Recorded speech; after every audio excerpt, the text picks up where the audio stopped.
So here we visit nomenclature again because now we have to name compounds that have double bonds.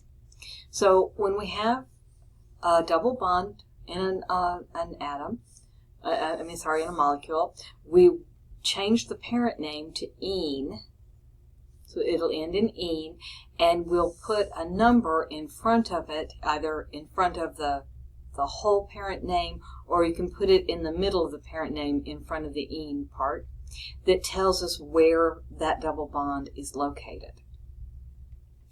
The rest of this is all going to be the same. You're going to use the longest chain that you can find in the molecule that includes the pi bond. You're going to give that pi bond the lowest number possible and then tell its position. Okay, so let's provide a systematic name for each one of these. If we go from here, 1, 2, 3, 4, 5, 6.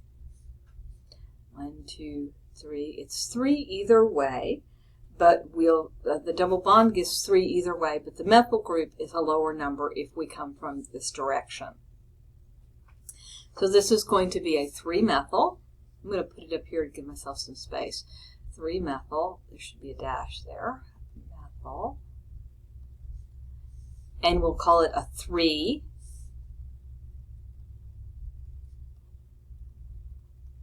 Hexene with an E.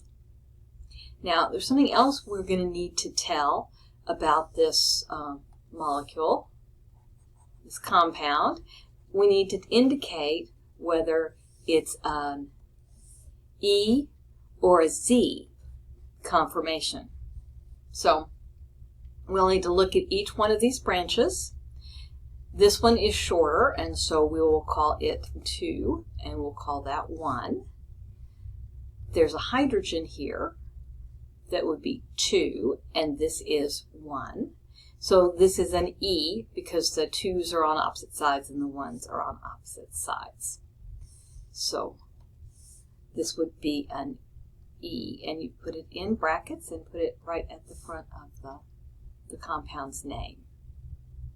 So we look at the next one here. We'll want to number it. 1, 2, 3, 4, and 5.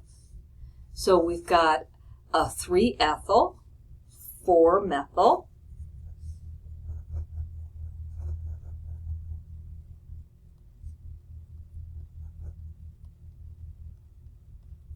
and it's a pentene, and the double bond is on the second, between the second and the third carbon, so we'll say 2-pentene.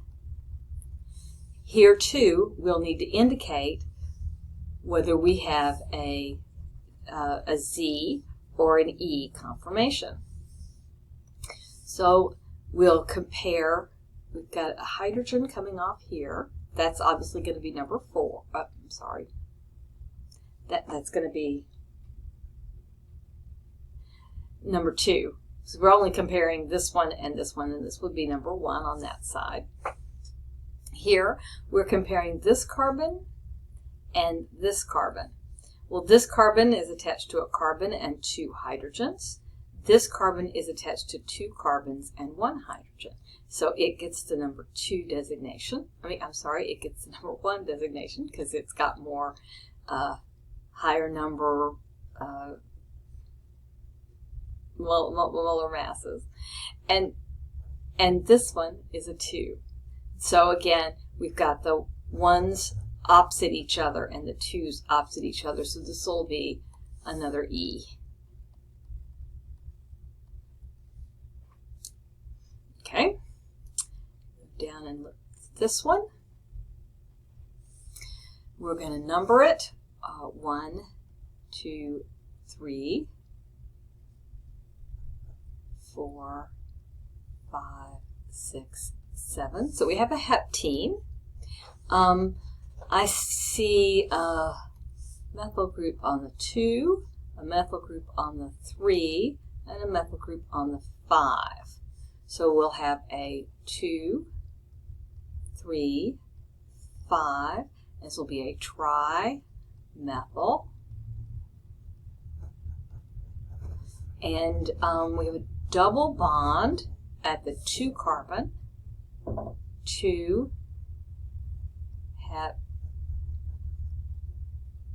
heptene. Now, because these 2 methyl groups are equivalent, there's no reason to put an E or a Z. We can't distinguish between these. And we'll do our last one. 1, 2, 3, 4, 5, 6, 7. It's another heptene. Our groups on this one, I've got a methyl on the 2 group and an ethyl on the 3 group. So we'll say 3 ethyl, 2 methyl, 2 heptene. And I really should have dashes in here, which I'm really bad about not doing them. Okay, so let's look at drawing these structures. I think it's easier actually to draw given the name. Okay, so we've got a pentene, so let's start a pentene. The double bond is the 2nd carbon, so it'll be right there. It's 2,4-dimethyl, so that's our 2. There's our methyl. 3, 4. There's our 2 methyls, and 3 isopropyl. So 1, 2, 3. Our isopropyl goes here. Okay, and we don't have to worry about E or Z because these 2 arms are equivalent.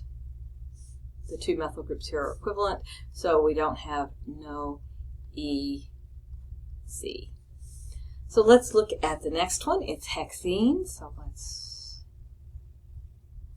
and it's a 4 ethyl, so 1, 2, 3, 4 ethyl.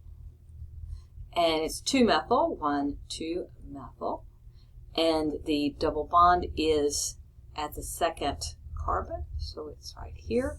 And again, we don't need to worry about E or Z.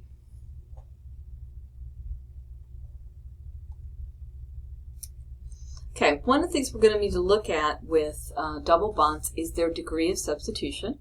If they're monosubstituted, they just have 1 R group. If they're disubstituted, they've got 2 R groups. Trisubstituted has 3, and tetrasubstituted has 4.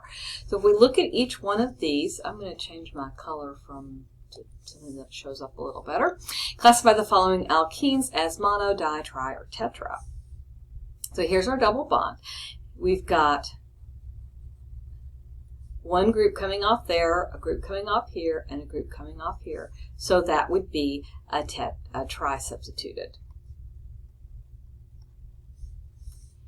With this one, we've got a group coming off here and a group coming off here, so that's di.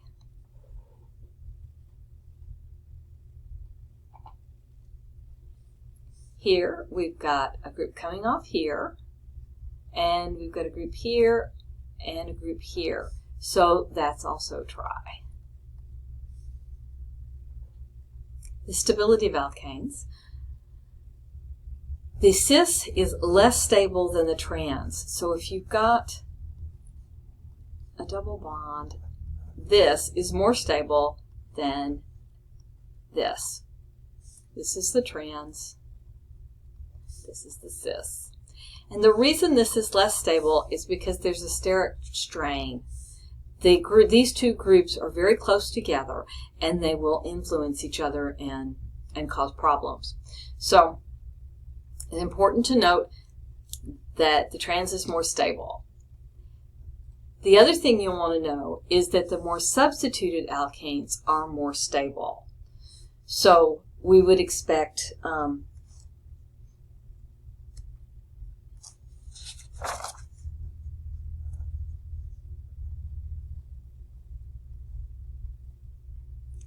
the monosubstituted, and then disubstituted,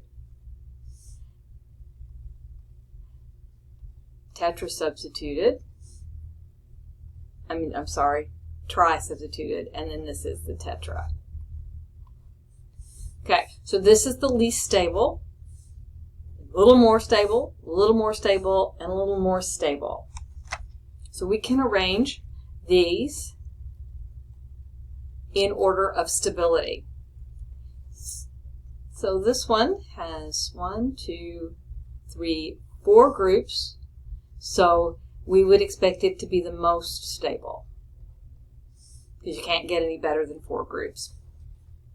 This one has 2 groups off of it, and this one has 3 groups off of it. So we would expect this one would be the least stable. Here we have 2 groups, 3 groups, and 1 group. So we would expect the 3 to be the most stable, and the group, the double bond that only has 1 substituent, to be the least stable.